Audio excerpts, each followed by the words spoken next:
Good evening, everyone. Welcome to this Workers' Party of Britain meeting with George Galloway. Tonight, we're going to be covering the subject of the state and revolution. So without any further ado, let's go over to George.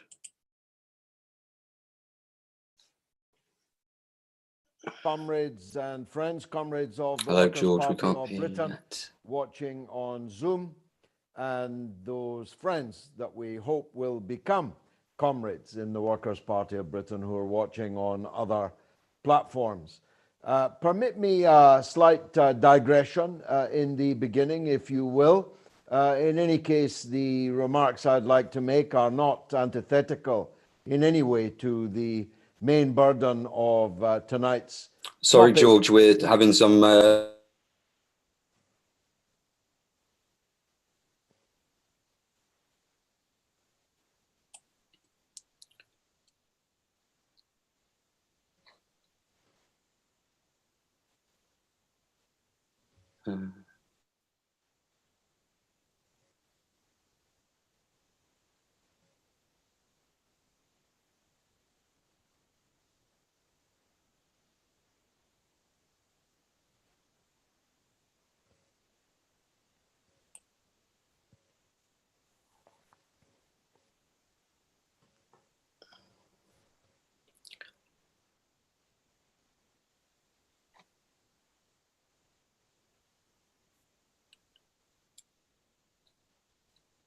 George, you are unmuted. Can we just try that again? Okay, I hope it's better this time. Thanks very much for joining us. The members of the...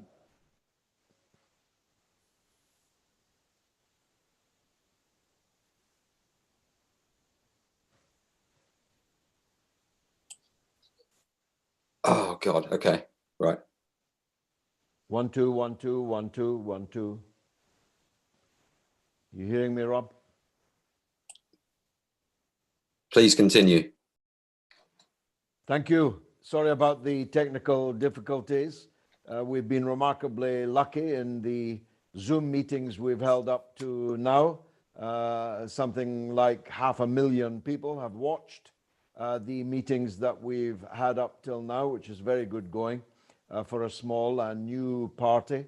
Obviously, the members are watching on Zoom and can participate, and we hope those watching on the other platforms will join us before long. It's a very big public meeting every Tuesday night without leaving home. And on a Wednesday, we have meetings that are more interactive, less talk from the top table, as it were. And I think members are finding both of these meetings useful. I hope you'll permit me a digression. before passing on to the main burden of my remarks. In any case, I think the comments I'm about to make do not detract in any way from the main issue that we are discussing this evening, which is the state, the nature of the state and how to change it, the state and revolution. But I said last week, and I think also the week before, that I had a feeling 2020 was going to be an epochal year. It was going to be a transformative year. And I said last week that there are decades when nothing happens and weeks when decades happen. And quite clearly, the past weeks have been pregnant with very many fundamental issues coming, bubbling like hot geysers to the surface, and none more so than the issue of race and the issue of Britain's imperial history. Now, I want to make, I think, our party's position clear. There should never have been a statue and many other emblematic areas of Bristol called after a slave trader who was also a Conservative MP and therefore a perfect target for our ire. He was a man who transported 100,000 black Africans chained in the holds of ships, at least 10,000 of whom perished en route, their bodies thrown into the sea, and therefore I could think of no more fitting end for Edward Colson than to be torn down from his undeserved statue and plunged into the sea that he had himself once flecked with the blood of black African slaves. But this has thrown up a very spirited debate, a more fierce debate than I have seen for some time in Britain about our imperial past, from which slavery cannot, of course, be separated. In fact, the British Empire, in part, became great because of our role in the enslavement of black Africans and their exporting from Africa to the Americas and the Caribbean as labor that literally toiled for free and whose children became the property of their owners. This is a very inglorious chapter. It matters not that other people had been slavers before us. It matters not that other ruling elites, even in Europe, were even more horrifically brutal than ours. I see the statue of Leopold of the Belgium being carted off his plinth also in the last day or so. He's a man who personally, not the state, but he personally owned what is now the Democratic Republic of Congo, for the liberation of which Che Guevara himself fought alongside Patrice Lumumba, the greatest of all African leaders, and therefore, of course, murdered by imperialism, British imperialism at that.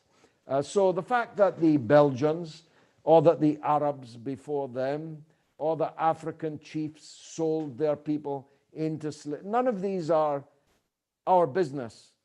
Our business is to have a reckoning with our ruling class. Our business is to have a reckoning with our history. And we intend to do that as, I believe, the most clear anti-imperialist force in Britain.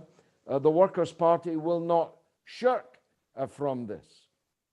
We do not deny in any way the special oppression, the special exploitation suffered by the descendants of those black slaves. We believe that the special oppression of these workers is best confronted by the workers as a whole. Because, of course, racism does not just affect its victims, it affects those, the rest of the population who are not black or Irish or Chinese or Jewish or any of the other scapegoats that are plucked by capitalism, by imperialism, for a whipping at the stake. The black workers, you can say, as Malcolm, to paraphrase Malcolm, have the knife 6 inches into their backs, and we who have the knife merely 4.5 inches are not to be grateful for that 1.5 inches. It's our job to persuade everyone, the victims and the non-victims, including those who side with the witch hunting of the victims, that we are all victims of the same system which deliberately uses racism.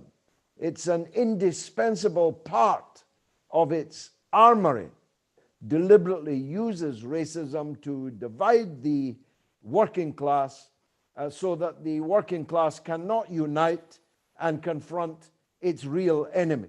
And as always, its real enemy is at home. So I wanted to make these remarks in case there was any doubt about where we stand. I'm sure that Mr. Coulson's likeness will be retrieved from the harbour in Bristol, not least because where there's muck, there's brass. And in this case, Mr. Coulson is made of bronze. And the price of scrap bronze is quite tidy these days, they tell me. Thousands of pounds a ton. So I'm sure he'll be rescued from the ignominy of his current residence in the water in Bristol, but he must not be reinstated.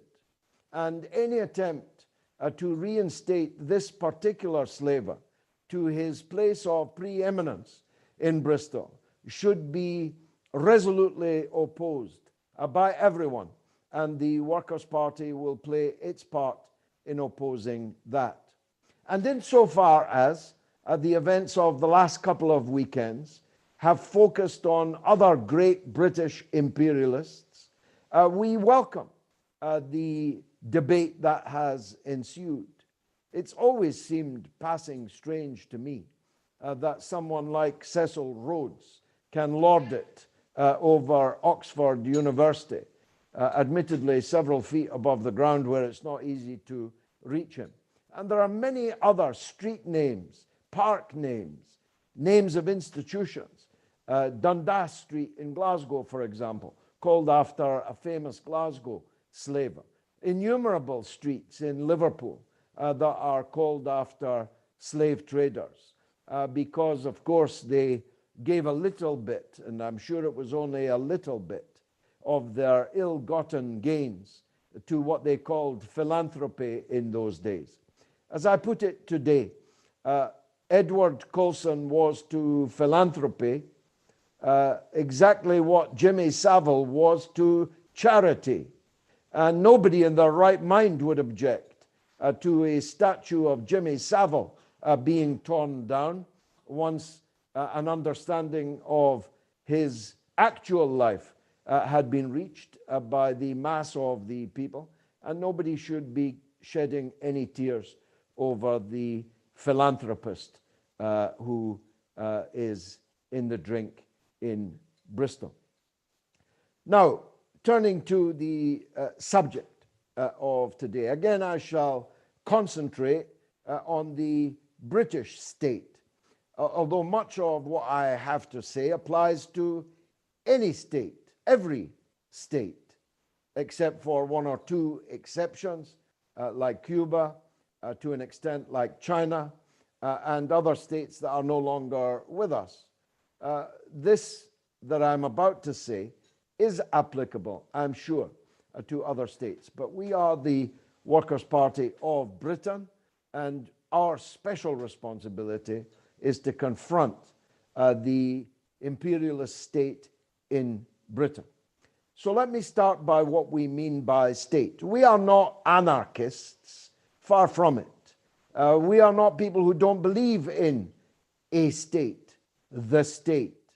We are not those who want to abolish the police, who want to abolish the armed forces. In fact, if we were in power, there'd be a bigger army, not a smaller one.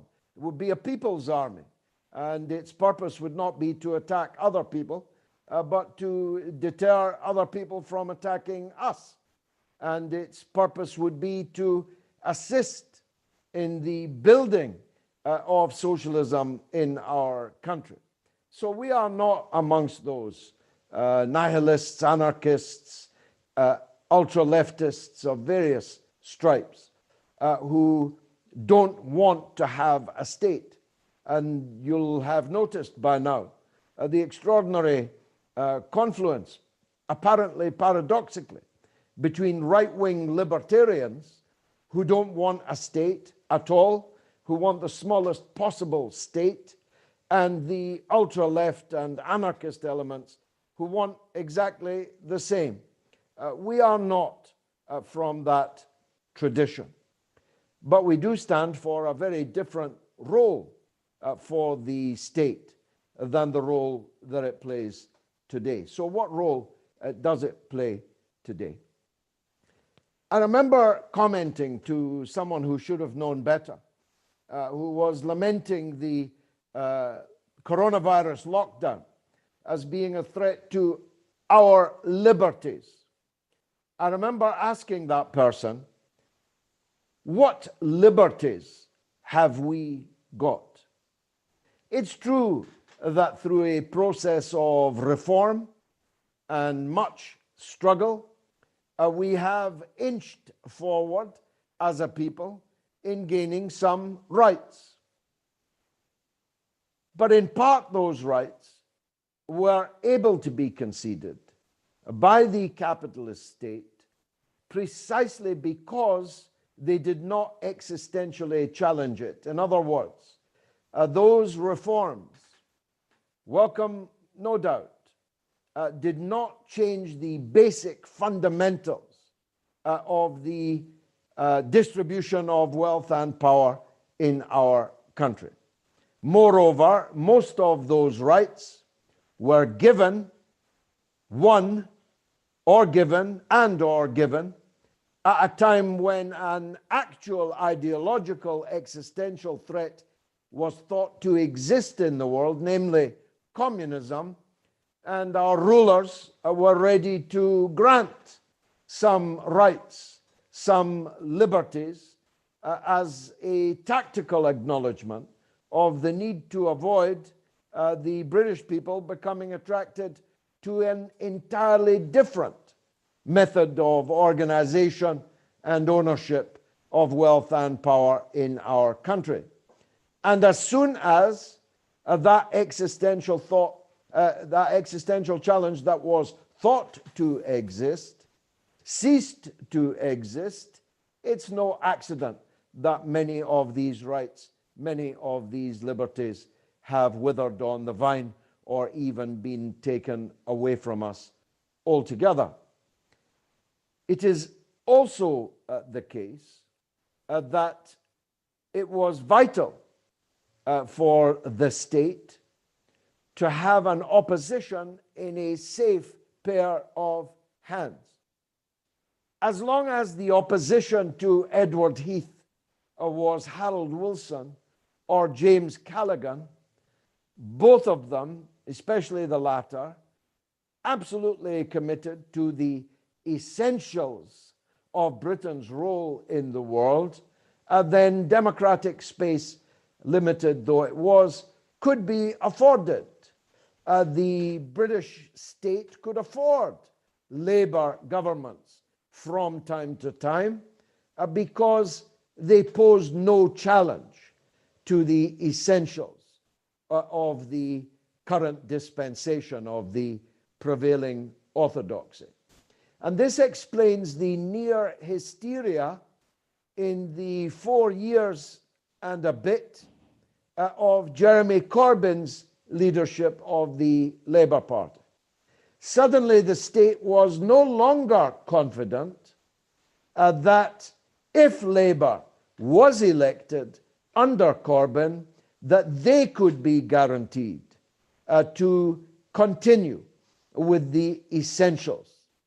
The essentials being the overwhelmingly private ownership of the British economy, the overwhelming benefit of that economy continuing to go to the 1%, or as Chris Hedges rightly points out, the 0.1%, and continuing Britain's role in the world as a faithful auxiliary, a leading and faithful auxiliary of imperialist politics led by the United States of America. For a brief moment, the ruling class was not sure. Now, I think they were overestimating Jeremy Corbyn, to be perfectly honest. I think they were more afraid of him than they needed to be. But they are nervous people. After all, there's a lot at stake here. The well-being of the 0.1%, the importance of the imperialist camp in the world is not something you loosely take chances with. And so they moved heaven and earth to destroy Corbyn, utilizing all of the weapons in their armory, including the weapons of the deep state itself. The deep state is the permanent guarantor of the stability, they hope permanent, of British capitalism, of British imperialism. And if you had half a brain, you would already worked out that the assaults on Corbyn in the media were being fed by the interests of the deep state, the agents of the deep state, utilizing usually, but not always, retired leaders of the deep state. So former heads of MI5, former heads of MI6, former generals, former field marshals were all deployed by the state to destroy Corbyn. Although it got so risky at one point that actual serving military officers were enabled with their face on screen and their name underneath it to threaten mutiny, to threaten rebellion in the state should there be any Jeremy Corbyn government. And people were named as being unacceptable to the military, Seamus Milne in particular. It was openly stated by a British military officer that Milne would not be allowed to have security clearance and therefore could not advise Corbyn should Corbyn become Prime Minister, and would therefore have to dispense with him. And that showed you how nervous they were about one of the rights which the state had given us. And that right was being the right to elect an alternative government. That's what they call democracy. A choice between Tweedledee and Tweedledum, between one cheek and another cheek of the same arse. A polity in which you can argue about the color of the paint in the departments in Whitehall. You can argue about tuppence halfpenny on or off the income tax, but nothing must be allowed to touch the fundamental interests of the state. And that's why, with this recent experience, I could go back further in history and give other examples. I am here to state that we have no permanent liberties. Even if we had a written constitution, the American people are finding right now that even having your liberties written down in a document to which everyone supposedly defers, these liberties can be shredded in an instant, even without guns having to be brought onto the streets. At the stroke of a parliamentary pen, at the stroke even of a governmental pen, never mind a parliamentary one, things that we thought were permanent liberties can be abolished, shredded, set aside for as long as the ruling elite considers them to be necessarily put into the deep freeze, perhaps never to be brought out again. The only guarantee of liberty is revolution. The only guarantee of permanently being in control of our own lives, masters of our own destiny, is revolution, is a revolutionary change, a complete change. That's what we mean. That's what revolution means. It doesn't mean an inch this way or that way. It doesn't mean reforms, though we welcome good reforms. But we say reforms are not enough. Reforms can be reversed.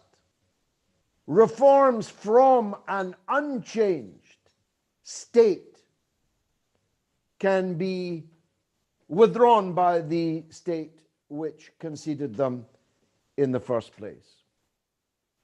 And therefore we pose the question of revolution.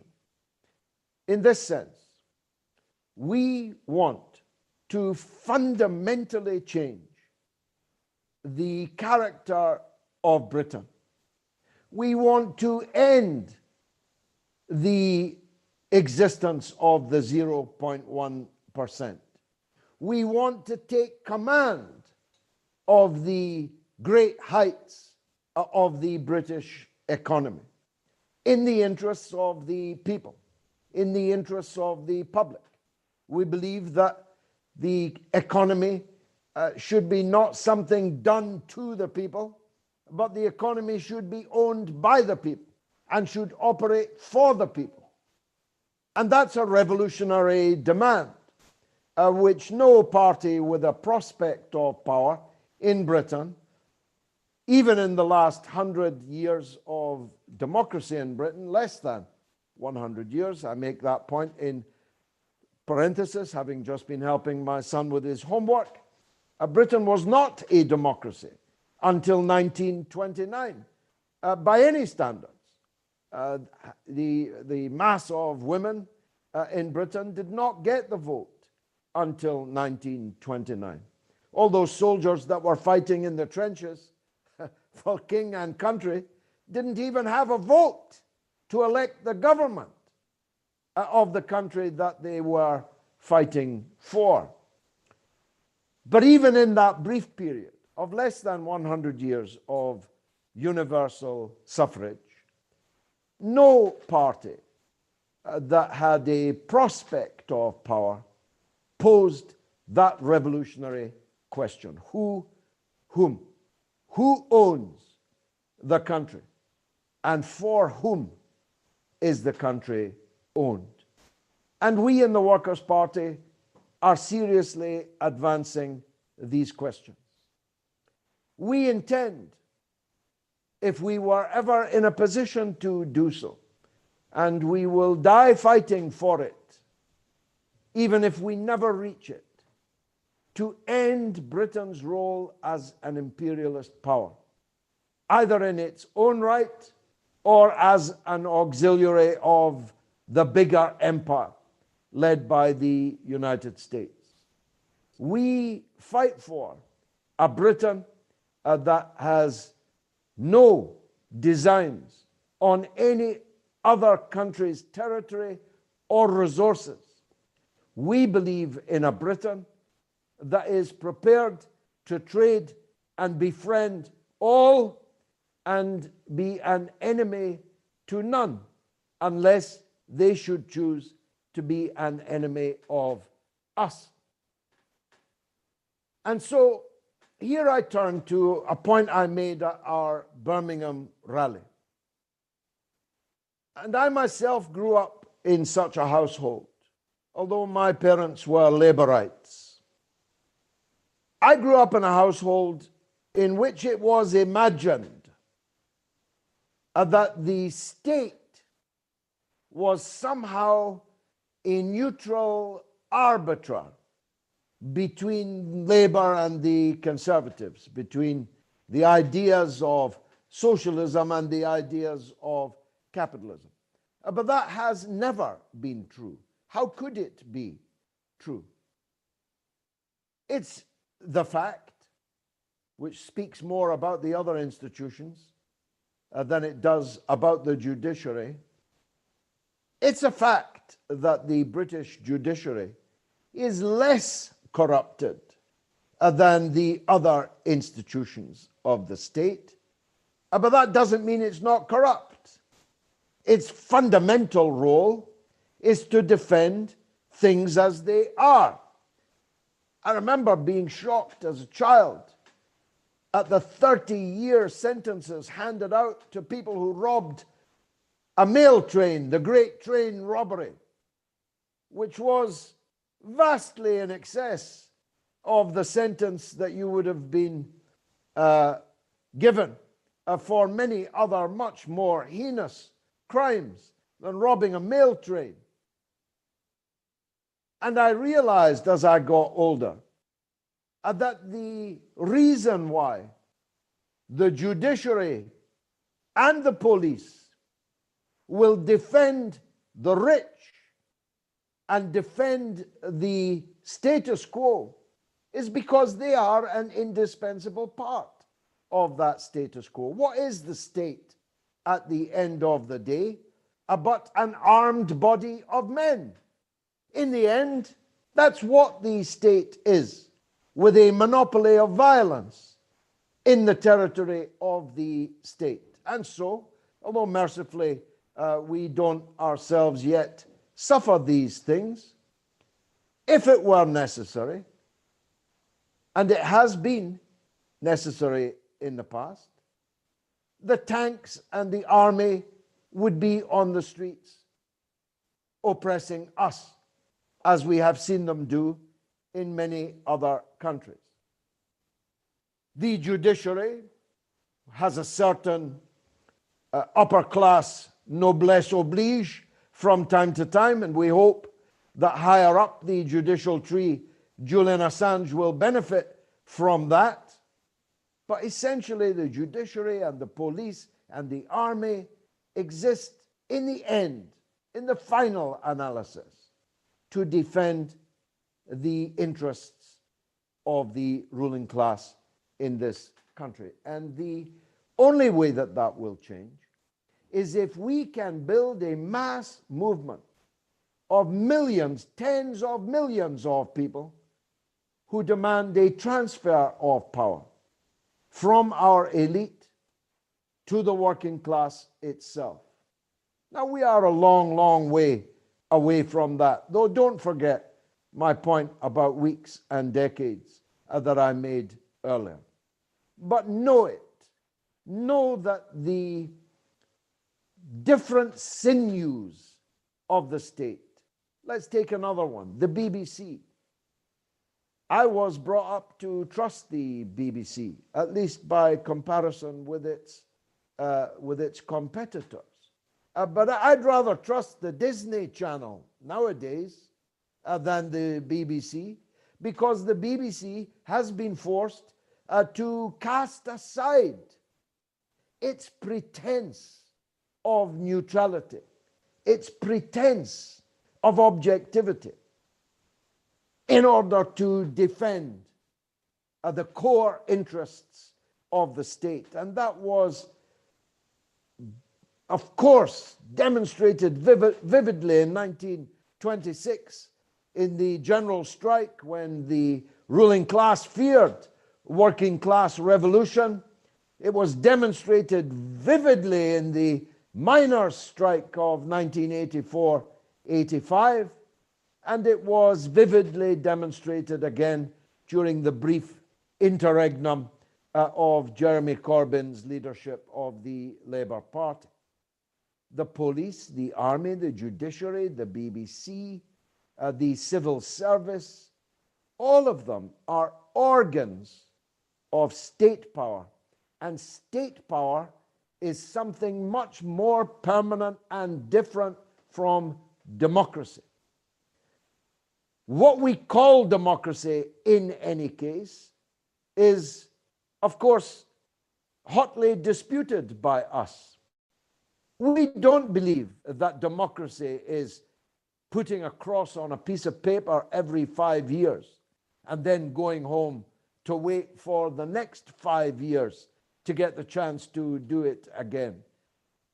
When the choice is between, and is ensured that the choice is between, a Tweedledee and Tweedledum. That's why our rulers can describe America as a democracy and Cuba as not a democracy. Even though Cuba is run by the people in the interests of the people, and America is run by one of two billionaires who've each spent $1 billion in the presidential election, having rigged the system to ensure that only one or other of those can be the president. This is a laughable description, calling America a democracy. Equally laughable is calling Cuba undemocratic, because in Cuba the economy is run for the people equally. The army is the army of the people. The police are the people's police. The social organizations run the country. The committees for the defense of the revolution in the neighborhoods, in the streets, in the buildings. I've lived there. I saw them. They run the country. That's what democracy is, the people running the country for the interests of the people. There's no ruling elite in Cuba, despite whatever propaganda you are told. I lived in a tenement building with the son of Che Guevara. Most people in the world don't even know he's got a son. Still less that he's got a son that looks just like him, but who goes to work every day in the foreign ministry at that time, I don't know what it is now, for $30 a month. The same salary drawn by the Comandante Fidel Castro himself. Because all of the cadre earn $30 a month. Because money in Cuba does not mean the same as it means in capitalist countries, where you have free medicine, free schooling, free universities, food, breakfast and lunch for the children at the school, where the ballet and the opera and the classical music and sport and all these things are available to the mass of the people for free, because that's what the country exists for. That's what the state exists for. So we believe in a strong state. If we ever come to power, we will have a strong state. Make no mistake about that. If you are a libertarian or an anarchist, we're not for you. We believe in order. We believe in discipline. But above all, we believe in unity, which takes me now back to the first points that I was making. There can be no liberation for women under capitalism. There can be no liberation for black people under capitalism. It follows, therefore, that we must get rid of the system that we live under, in which discrimination, bigotry, hatred, division, rancor, suspicion, and all the things we see around us are an indispensable tool in the hands of the ruling class. The only way that any section of our people can liberate itself is when we all liberate ourselves in total as a people. And thus, whilst of course at this time, above all, we say Black Lives Matter, but that doesn't mean that all lives don't matter. Black Lives Matter, I saw a good way of putting it today. If your wife asks you if you love her, it would not be the right answer to say, I love her. If your colleague tells you their father died, it is not the right answer to say everybody's father dies. We say Black Lives Matter because it's black lives that are on the line right now. But we also have a responsibility to say to black people and to their most militant allies that only by uniting black and white to fight capitalism and imperialism can we be truly free. Thanks, Rob, for your indulgence. I'm happy, as always, to take questions. Thank you very much, George. That was an excellent presentation there, covering this subject, which is something that we're all going to benefit from discussing and getting to grips with. We have some questions that have come in. Joshua, I'm going to unmute you. You put your hand forward. Oh, hi there. Yeah, can you see me? Yeah. Yes. Can you, do you want me to put the visual on, or are you happy to just hear? I know well what you look like. You're a good friend of mine. Go ahead.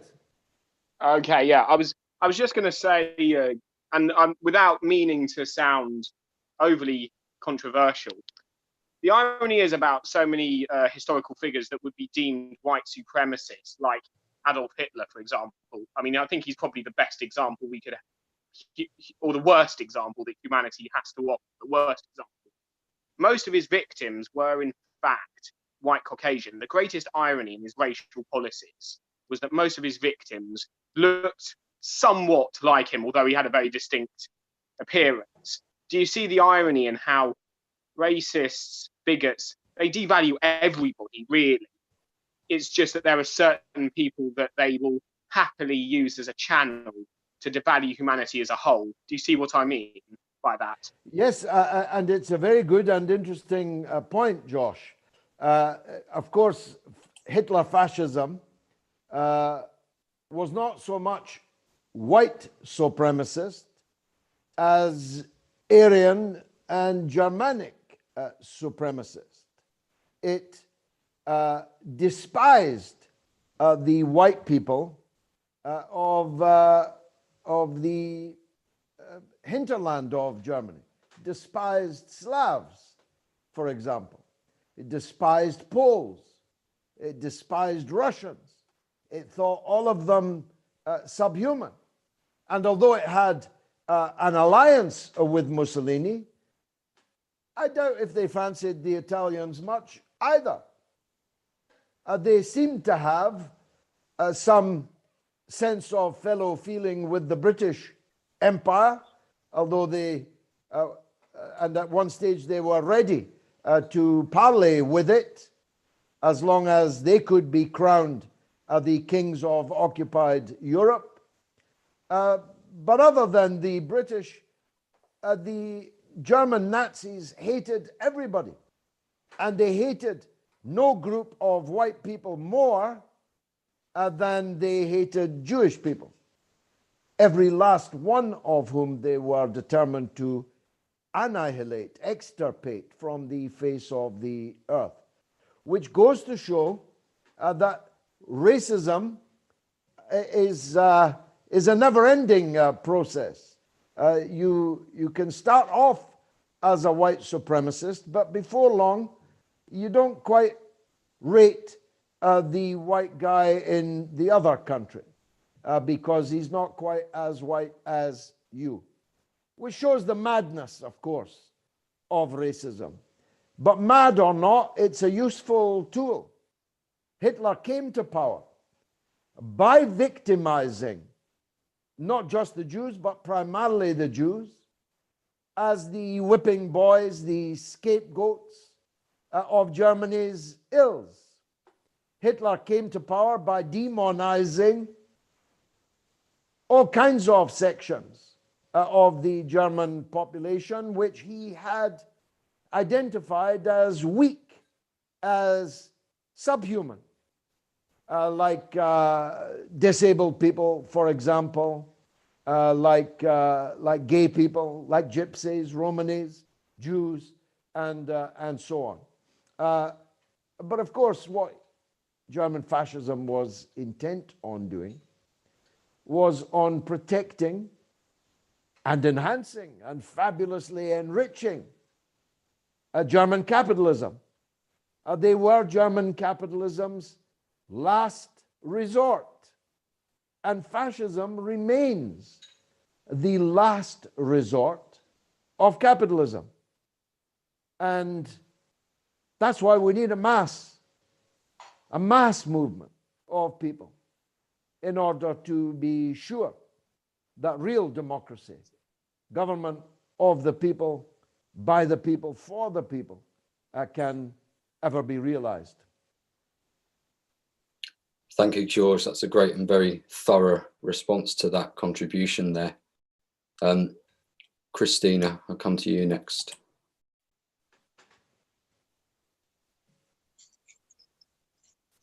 I would like to clap. The whole discussion makes my heart vibrate and my intellect vibrate, because George, you are putting back into the political discourse the word revolution, not as an empty slogan, but as the victory of the proletarians. The only way to get rid of this hate that we see, this inequality, and people who are happy with this hate and happy with this inequality and do not wish things to change, cannot be calling themselves socialists, right? It doesn't make sense to join a party of workers. We want to win, and we do want to abolish the capitalist state, not the state, the capitalist state. Take the state in our hands. Yeah, toppling statues is a good start, but what do you replace them with? The only true reparation for slavery is the abolition of exploitation of man from man. It's the abolition of capitalism. And it is a creative act. It's not just a distraction. It's something we build together, like we build this party.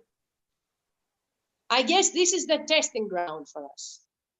People who have been despondent, generations that have been raised without this idea of revolution and of wanting to change, needs to change individually and collectively. This is a big test for us, what we are trying to build in this party.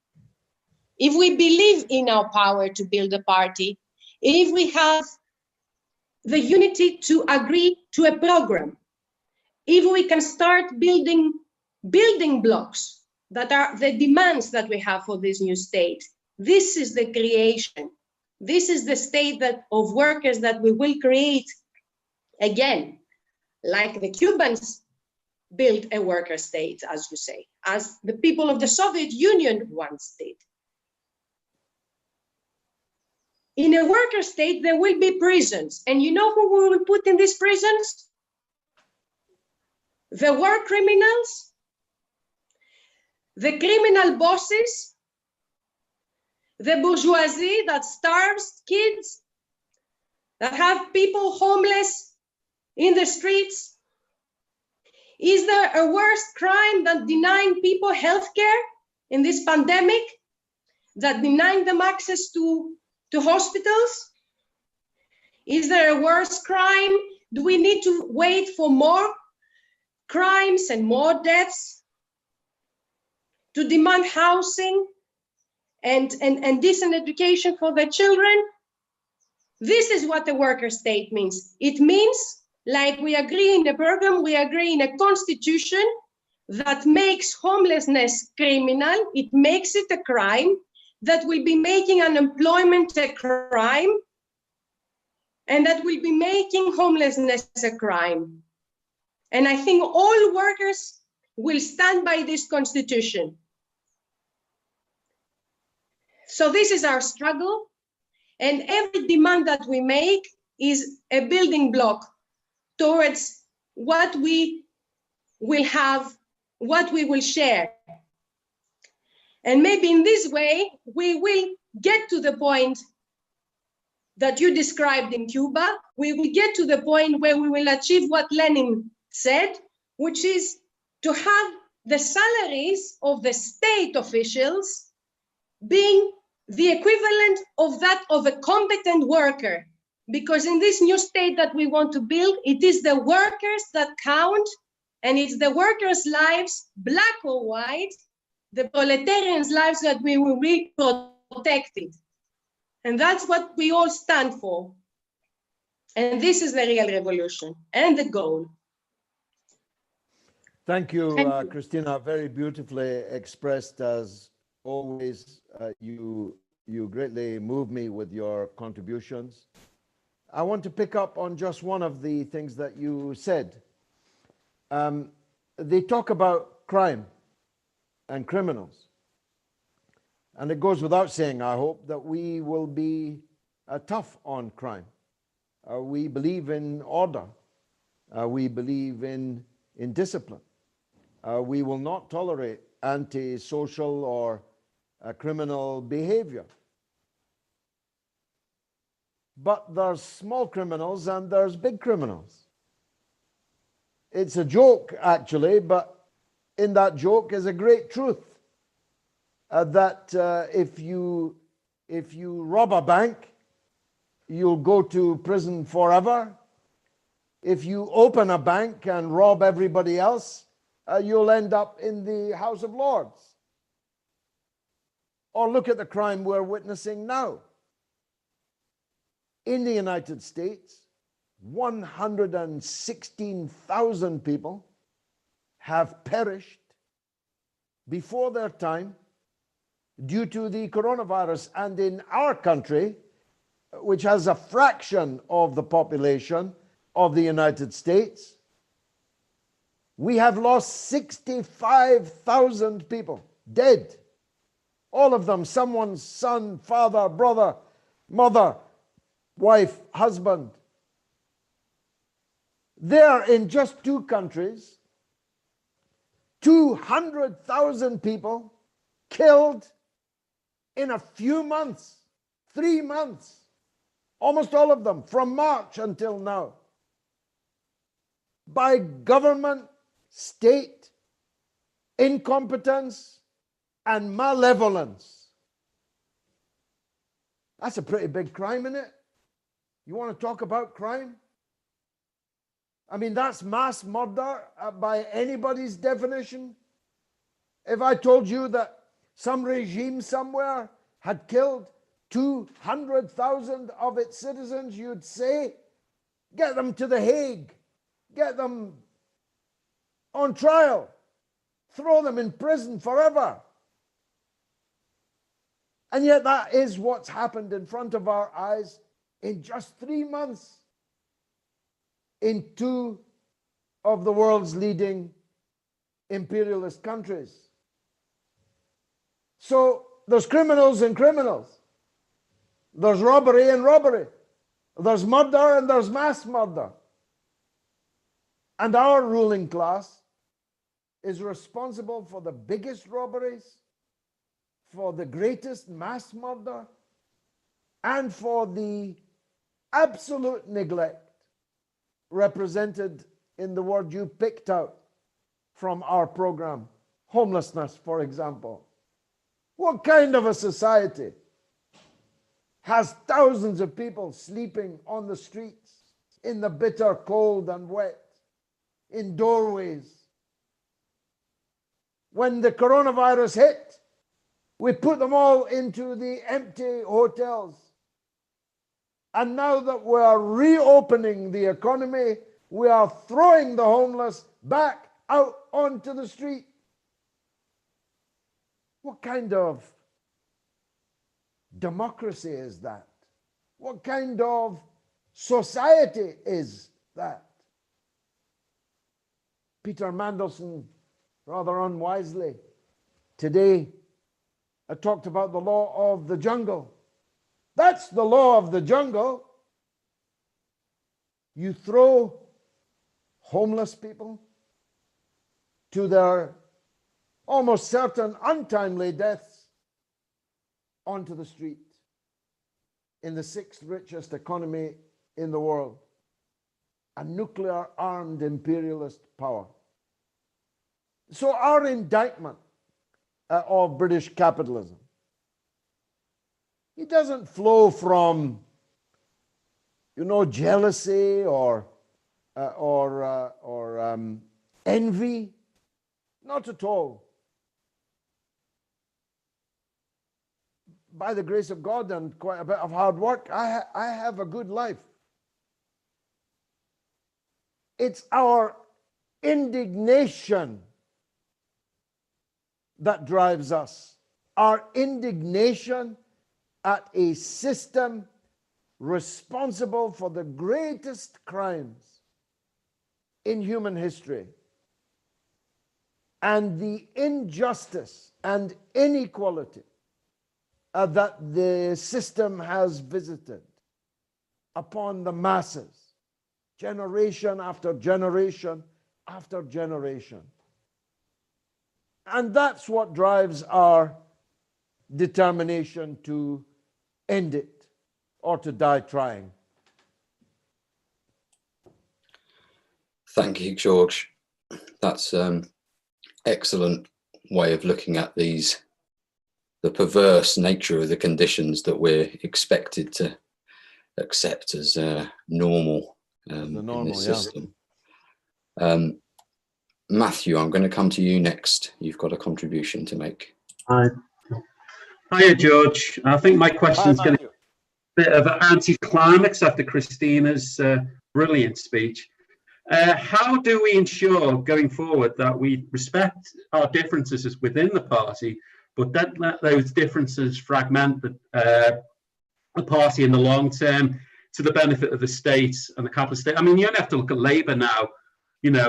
I don't want to see that happen to our party, where there's really nasty backstabbing and betrayals. And, I want us to kind of keep in the ballpark, even if we do have our differences.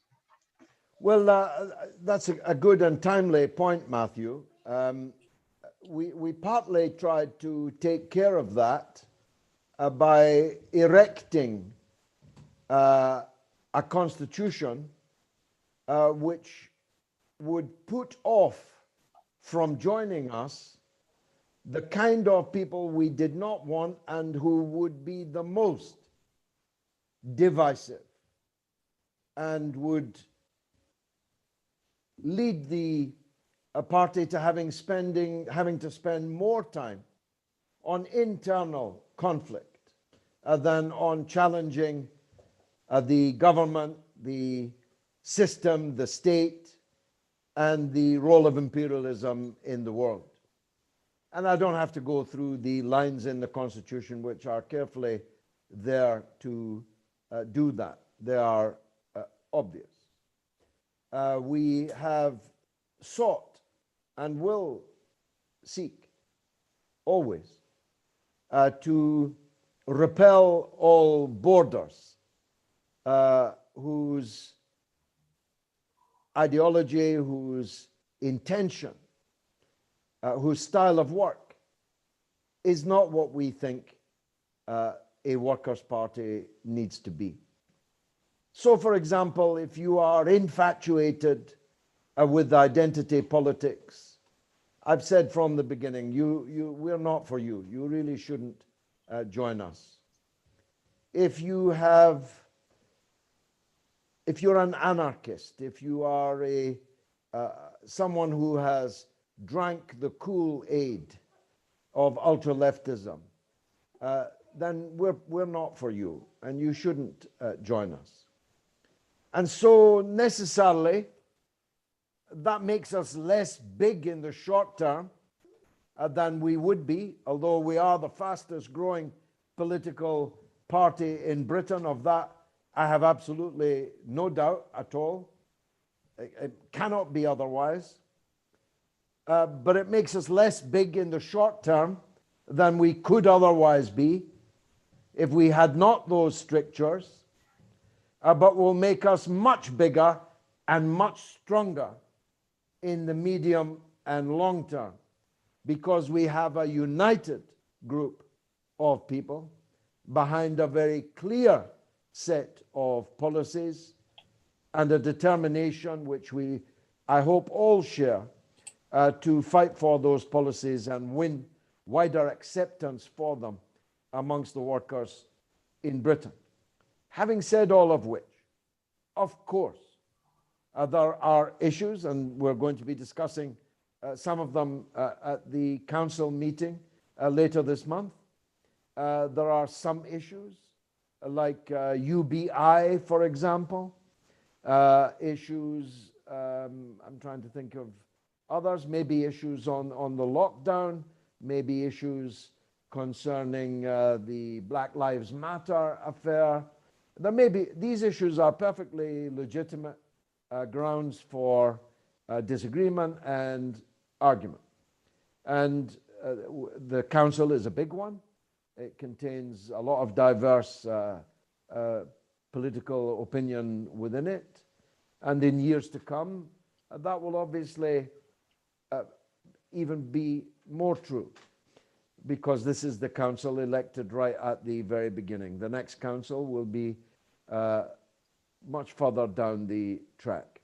And we'll argue these issues openly and in a comradely spirit. And everyone should have that in mind always. But I do see from time to time, it rather disturbs me, people flying our colors on their social media masts, who may or may not be members. We can't stop people flying our colors. They may or may not be members, but it troubles me when I see blue on blue metaphorical violence, people fighting with each other in a way which definitely goes beyond the bounds of comradely disagreement. So I appeal to anyone to whom that might apply, and not to have these arguments in public with other members. There's no need for it, because every Wednesday you can tune in to the members' meeting and say anything that you like, and say anything that you like about what other people like. There's no need at all for public discord, especially now in this time when we have a members' meeting every single week to which any member can come, can attend, and any member can speak and express themselves freely. Thanks, Matthew, for the chance to make those points. Thank you, George. Yeah, it's important to remember that, you know, we've got a platform for people to participate in these discussions, which happens very regularly.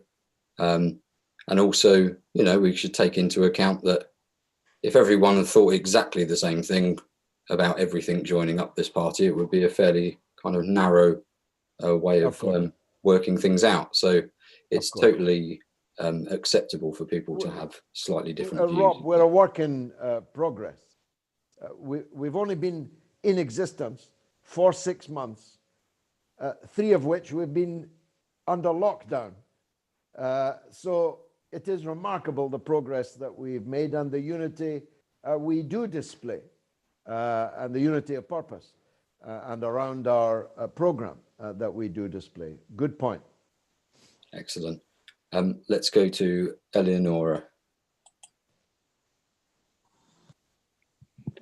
Hi. Hello. Hello. I wrote a few words that I wanted to say. So it's related to the identity politics kind of things. And it's also about working class unity in those troubled times and why we need to be together and push together. So here my word. There is a saying in France that says that to make a successful revolution, we the people need to push together at the same time.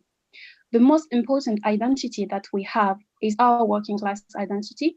We need working class unity to move towards socialism, as George just said. As a Black person, I identify myself with the stories and testimonies of all the members of the party, like Tess, Georgina, Sam, or John, because it is the same story as mine.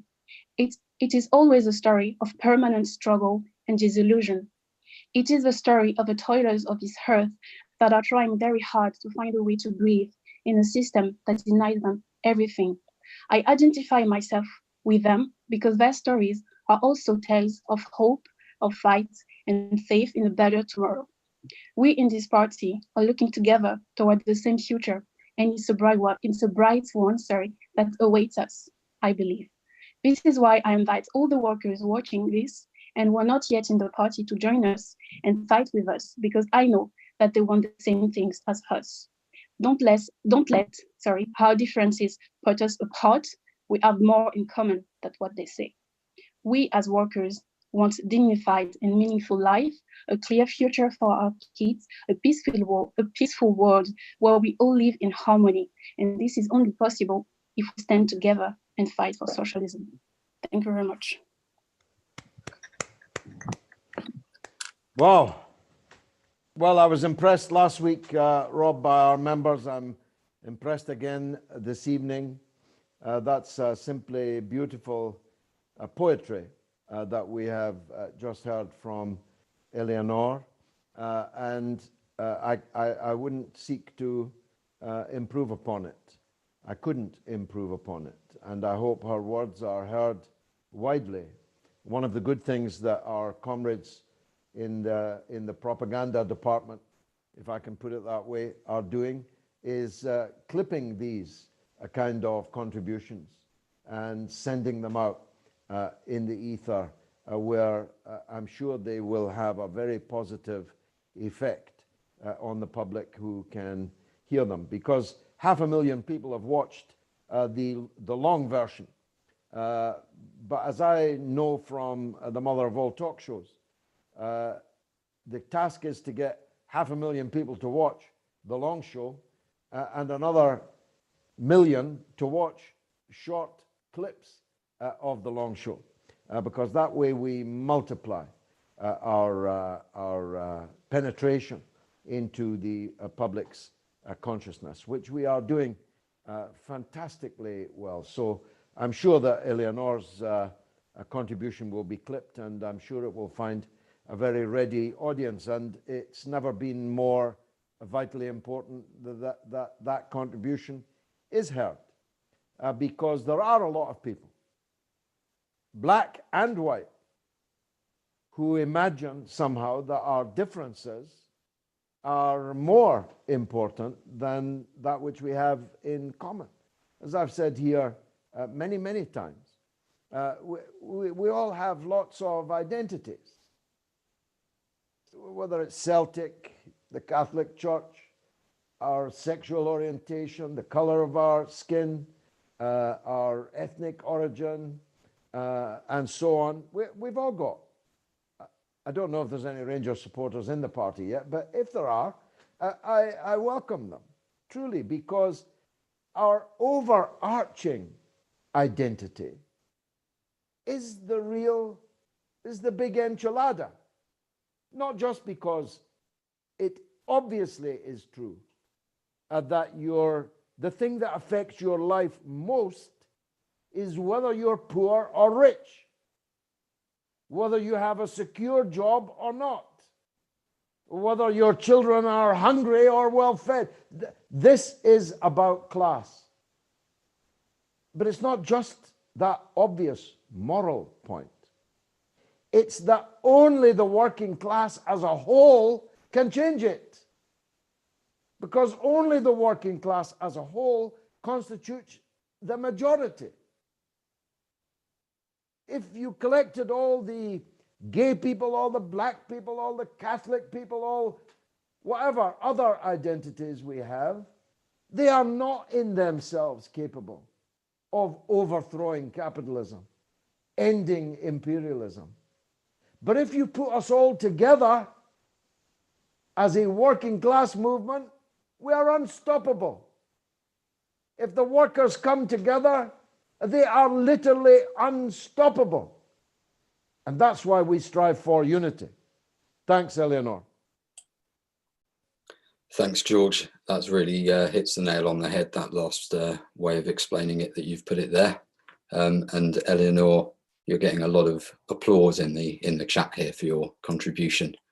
Now I'm going to go to Georgina. Hello. Oh no, how do I follow that? Hi, George. Hi, Georgie. Inspiring meeting as usual.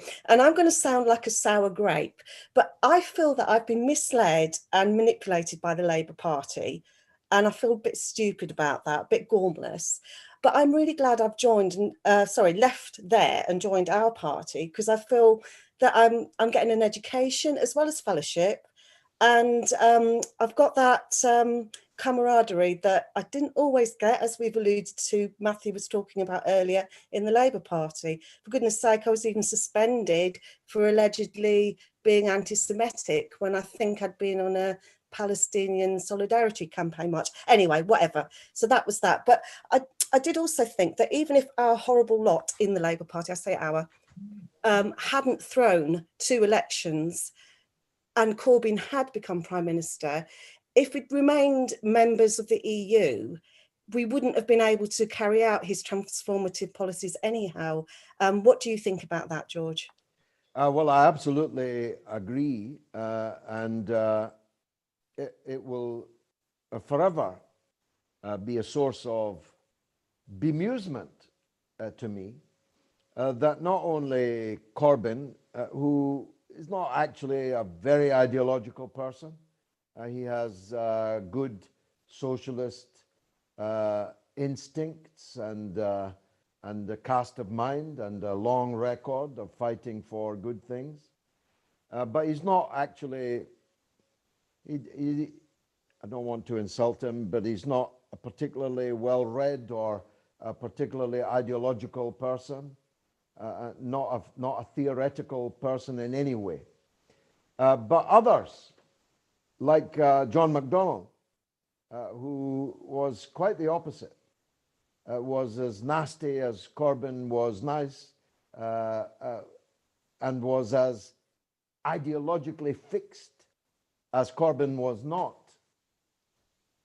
fell for the Starmer-led attempt to try and wreck Brexit, when both of them literally sat right next to me through the night, over and over again, as we tried to wreck the Maastricht Treaty, the Lisbon Treaty.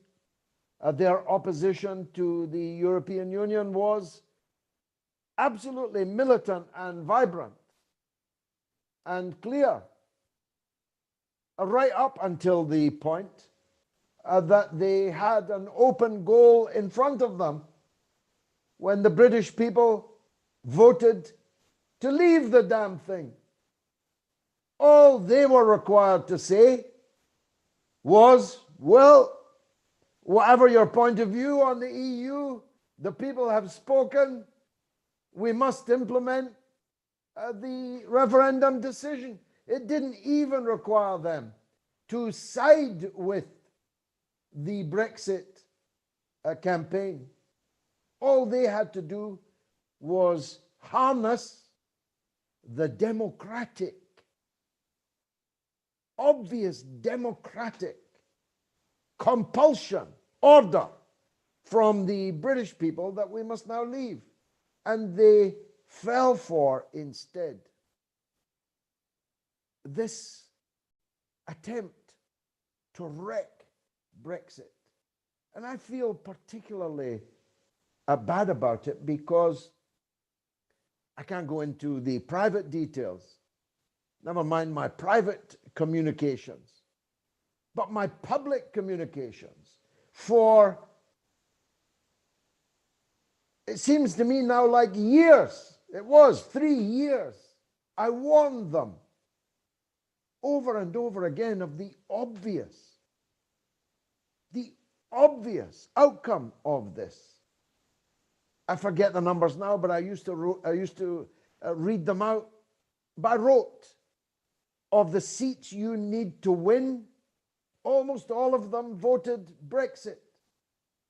Of the seats you're most likely to lose, almost all of them voted for Brexit. You really don't need to be Einstein to work this out. What you're doing is not just politically and ideologically, historically wrong. It is electorally, cephalogically insanity.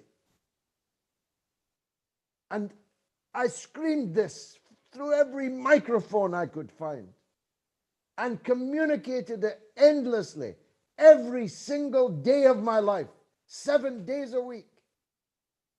And yet they still did it. And the outcome is precisely what anyone with half a brain could have predicted. So that's why I use the word bemusement. I will not actually ever understand it, especially as it was surely obvious to them that for Starmer and his like, for Blair and Mandelson and so on, it was a win-win situation. Either they wrecked Brexit or they got rid of Corbyn and took the Labour Party back. I mean, could they not see that? All these clever people with their Oxford and Cambridge degrees and so on, could they not see that their enemies were pushing them to do something that was a win-win for them and a lose-lose for the Labour leader and his closest circle? No doubt memoirs will be being written, and we'll get further and better particulars in due course, and I'll be here to let you know whether you can believe those memoirs or not, because there's nothing about this that I don't know. Just remember that if you're writing the memoirs. Thank you. Great to get some of these insights here, George. Let's go to Helen here. Thanks, Rob. I going back to, something, following on from that, George, I don't think the Labour Party deserves to have the loyalty from the members that they do get. They've treated them so badly, the membership, and still continue to do this. And I just don't understand why anybody would stay in the Labour Party.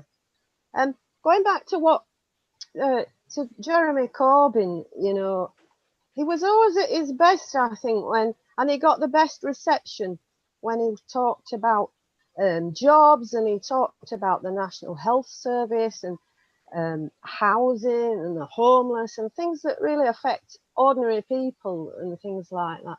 Unfortunately, he wasn't able to do as much as he could, or talk about it even as much as he could, because he was spending all his time fending off these ridiculous attacks. Everything from having a beard to not bowing low enough, to being a Russian stooge, to being a raving anti-Semite and racist. If they think Jeremy Corbyn was a threat, wait till you get into that position, George. How will you deal with it with them? You will deal with that. I'm sure you will. Thank you very much indeed for that kind thought. A good friend of mine in Glasgow, a Rangers supporter actually, called Bob Wiley, always put it this way, though I'll leave out the swear words. They hated me because I really mean it. I really mean it. If I ever get the chance, they're getting it. And that's not the same as most Labour politicians who could be counted on. You know, the carpets are deep, the armchairs sumptuous, the wages good, the gongs and rewards plentiful. It's easy and cheap actually, to seduce most left-wing politicians. You can buy them really rather cheaply. But I was never a part of that scene. They used to say I was a lone wolf and not clubbable and so on, and that was true. I didn't go to bars, I didn't go to parties, I didn't go to any of the things that the elite use to lure people who start out with good intentions down the path of ill intention. But on the Labour Party loyalty, you're absolutely correct. Here is a block of some hundreds of thousands of people, the prime purpose of whose headquarters was to isolate, marginalize, insult, and if possible, expel. And they did expel. Maybe 100,000 people were either expelled or suspended or blocked, all to ensure that Corbyn lost the election in 2016 when the coup against him was mounted. And yet you still have people. Of course, they're led by useful idiots like Paul Mason, who's gone from being an ultra-left Trotskyite zealot to a supporter of NATO and Sir Keir Starmer, and who is active all day trying to persuade the so-called momentum activists that their future lies not in an adversarial relationship to Sir Keir Starmer, but in a supportive role to Sir Keir Starmer. And Owen Jones and the Novara Media luxury communists crowd, they've all gone over to the Sir Keir Starmer camp. But there are scores of thousands of Labour members who should be with us, who think like us, who think about Starmer and Blair and the power like we do. And these are our targets. It's to them I'm primarily speaking. There is no future in Keir Starmer's Labour Party for you. You will be lucky not to be expelled from it. You will certainly never prosper in it. And if you prospered, then it would mean sacrificing everything you believe in. Because Keir Starmer is very clear about where he stands and what kind of role he intends the Labour Party to play. So you have a future of remaining in the Labour Party and fighting against the rest of the Labour Party, the majority in the Labour Party, or join us and fight capitalism. Join us and fight imperialism. Which is the more attractive option? If you think about it, which is the best way to spend whatever remaining time you have on this earth? Fighting for what you believe in, or fighting inside an organization that doesn't believe what you believe in the hope that one day you might get back some of what you briefly had under Jeremy Corbyn. Although, of course, you won't, because they'll now rewrite the rules in a way that make that completely impossible. So I think our offer to Labour Party members and Labour Party activists, which will always remain open, is an attractive offer. You'll have much more fun. It'll be much better for your soul to be with us than to remain in the poisoned lake of Labourism. That's very true. And I see the evidence of it in people's conversations every day. Let's go to Ian.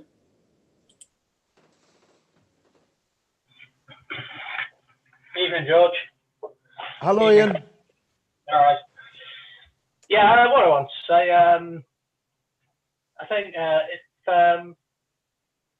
if there was a murderer living in your street or in your town, and it was well known that he was a murderer, and he was getting away with it every day of the week, and not only that, but he was being promoted for it, I think the majority of people in that town would be pretty upset. Now, that's the way I feel every day about our government. So I think if the people of Britain knew the complicity they had in the murder of people around the world, the murder of children in Yemen, the role of the RAF, the lies they tell about Venezuela, the lies they tell about Cuba, the lies they tell about China. If the people knew, the British people, I've got faith in the British people, and I believe if they were told the truth, bones and all, that they would stand up. They would stand up for socialism. They would come and join our party in droves. But obviously, they're not. They don't know. They're lied to on a daily basis. They're conditioned by the BBC, by the media. It's like I say, I just feel so bitter and angry every time I see those people on the TV. In the daily briefings, and I'm sat there looking at people who are complicit in the deaths of so many people, and I know the anger that I feel would, the majority of British people would feel if they actually knew what the truth was. Well, look, I think that's absolutely correct, Ian, and that's a big incentive for us to get out amongst the British people to tell them that truth and to persuade them of it. Because like you, I have faith that if they knew, they would be with us. I'm not one of these who believes that human beings are essentially, evil or selfish or whatever. I believe the opposite. I believe there are contradictory impulses in all of us, and therefore in all societies. But if you work to encourage the best side of people, you find that there are many millions of good people in this country that would like our country to be better and are ready to do the right thing to make it better. And you find them everywhere. You find them, in the church, you find them in the union, you find them in the local community organization, in parent teachers associations. You find them everywhere. And it's our job to persuade them that things are not as they are by accident, that we don't have the leaders that we have because we've been unlucky. We are where we are because of the state that we're in, the system that we have. And that only profoundly changing these things can lead down that better path to a better future. And I'm confident that we can do that. And in a way, we're already doing it. If I had said to you 6 months ago that 500,000 people would listen to these meetings in 6 months, that thousands of people would be following us, signing up, joining us. If I said that to you, you'd have said I was being a trifle optimistic, but I wasn't. And we're racking up numbers precisely because we are beginning to fill a vacuum. Because every country needs a Labour Party, a Workers' Party that stands for socialism, and Britain didn't have one until we came along. And now that Britain has one, it's up to us to proselytize for it, to evangelize for it, to win people to it. And I'm confident about our future. Thank you very much indeed. Is there time for one more, or is that us, Rob? We've come right up to 1:30 now. So I think that'll be that we have to sign off. There have been more contributions, but to remind the members here that are taking part, please do log on tomorrow evening for the members' discussion meeting, which you're all welcome to join. There's likely a lot more members watching in, tuning into these meetings on the online streaming, on YouTube and etc. So please do get along and join for the meeting tomorrow night. And of course, for everyone else, be good to see you again next week. And anyone who's watching, if you're not already involved, please do sign up and get involved with us. Come along to the meetings. As we say, it will be good for you. So thanks very, very much, George, and good night. Thank you, Rob.